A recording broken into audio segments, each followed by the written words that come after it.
was your first trip to Russia about parapsychology? Because it's really amusing how you came with talk about parapsychology. Well, I had a colleague, Montague Ullman, who I worked with for the dream experiments in Brooklyn, New York for 10 years, and he went to Moscow and St. Petersburg primarily to visit Nina Kulagiной. You know who she was? Nina Kulagiной was a housewife in St. Petersburg who, for one reason or another, discovered that she could move objects simply by concentrating on them. She actually did a demonstration for Dr. Ullman, and a colleague of his from the UK, and this was not done under controlled conditions, but still he felt it was very impressive. There was a film of her, and in the film you see some small objects on a table, and then they're covered by a bell jar so that she could not physically touch them.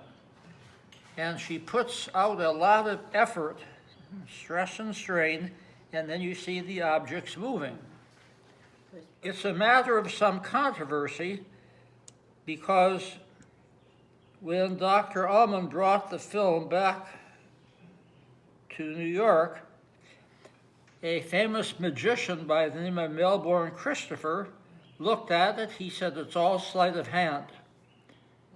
She has an invisible wire attached to these objects that goes underneath the bell jar, and that she's able to manipulate what goes on by putting a little pressure on the thin wire. So that was, as I say, a matter of controversy, and I had hoped to see her when I was in St. Petersburg, but that was forbidden. I did get to visit her husband. Her husband came to St. Petersburg, and we had a lovely chat, and I gave him a gift for her, but I never got to see Kulaginej.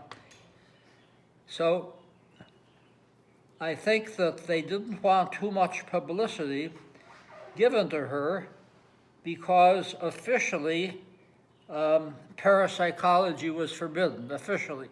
Secretly, there was government research going on. And of course, the people that I visited were amateurs. I never got to visit the people who were doing the government research, with one exception.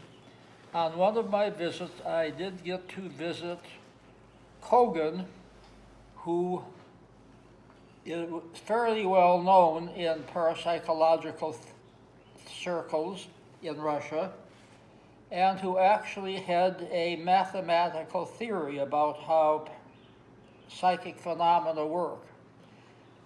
And